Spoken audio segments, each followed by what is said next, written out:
लेकिन मुझे दुख इस बात का होता है कि आजाद भारत के अंदर एक महिला आती है और पूरी पार्टी उसकी गुलाम हो जाती है। वो जायज नाजायज कर रही है, कोई रोकने वाला नहीं है, क्योंकि उसने एक ऐसा एपरेटस बनाया है कि सबको बंदर बांट की है। वो शंकराचार्य को भी रात में गिरफ्तार कर देती है, वो हिंदू टेरर भी क्रिएट करवा देती है, वो पाकिस्तान में अपना आदमी भी भेजती है कि मदद करो हमारी मोदी से हटाने के लिए। तो क्या वजह है हम उस औरत के बारे में, उस महिला के बारे में, हम कोई उसकी जाती शख्सियत पे नुक्ता चीनी नहीं कर रहे, हम उसकी जाती जिंदगी से हमको कोई लेना देना नहीं है। लेकिन क्या इस देश ने पूछा?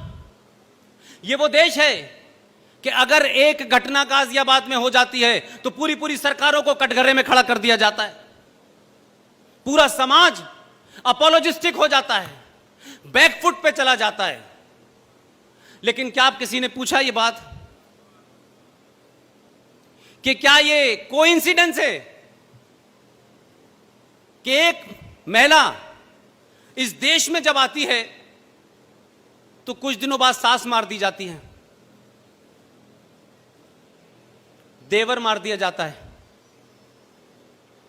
और तो और अपनी बेटी की शादी जिस शख्स से करती है वो अच्छा भला बर्तन बना रहा था आपके पड़ोस में मुरादाबाद में, उसके खानदान में सब ठीक चल रहा था, उसके पिता की कमरे में लाश मिलती है, भाई होटल में मरा पाया जाता है, बहन एक्सीडेंट में मारी जाती है। क्या देश इसको नहीं पूछेगा कि ये कैसे मर रहे हैं भाई? नहीं पूछा किसी ने। उसी के दौर में आप सोचिए कि हिंदुस्तान के दो बड़े कद्दावर लीडर, उनकी पार्टी क्या है नहीं क्या है वो मेरा विषय नहीं है, वो देश के लोग थे, इस पार्टी में चले गए उस पार्टी में चले गए और आना जाना लगा रहता है। एक माधवराव सिंधिया का नया जहाज जिसमें देश के 5 पत्रकार बैठे हुए थे, उसमें हवा में क्या हुआ कि 5 लोग मारे गए, माधवराव सिंधिया की मौत हो गई। आप बताइए, मुझसे सारे लोग बड़े हैं, किसी अखबार में इस बात का सवाल उठा कि इसके ऊपर कमीशन बैठना चाहिए, जांच बैठनी चाहिए? यह सवाल ही नहीं उठा। उसी पार्टी का दूसरा कद्दावर नेता राजस्थान जाते में सड़क में मार दिया जाता है, भूतपूर्व गृह मंत्री होता है राजेश पायलट, इस पे सवाल नहीं उठता, इसके ऊपर कोई कमीशन नहीं बनता। लेकिन जस्टिस लोहिया की मौत कैसे हुई थी, उसमें एजेंडा था, उसके लिए पूरा देश चिंतित था। और अब तो पूरी दुनिया के सामने सबको पता चल गया।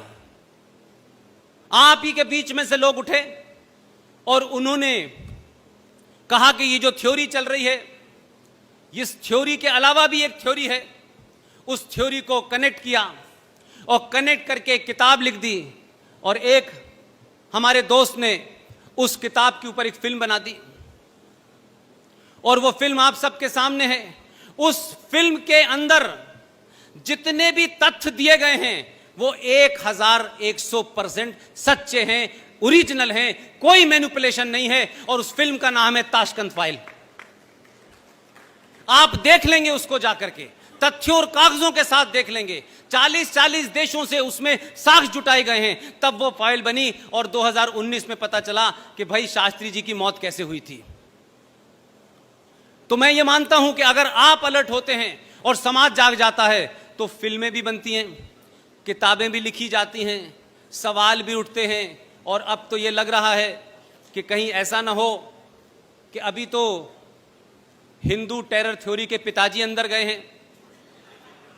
मैं अभी सिंह साहब से 3 दिन से कह रहा हूं कि हिंदू टेरर थ्योरी के पिताजी तो किन्हीं और कारणों से गए हैं, वो भी मामला आएगा, वो अलग बात है। लेकिन चचा दिग्गी सुनाई नहीं दे रहे आजकल, कहीं उनका कोई बयान नजर नहीं आ रहा। वो कहीं किसी महफिल में किताब का रिबन काट नहीं रहे, किसका रिबन काट रहे हैं ये पता ही नहीं चल रहा।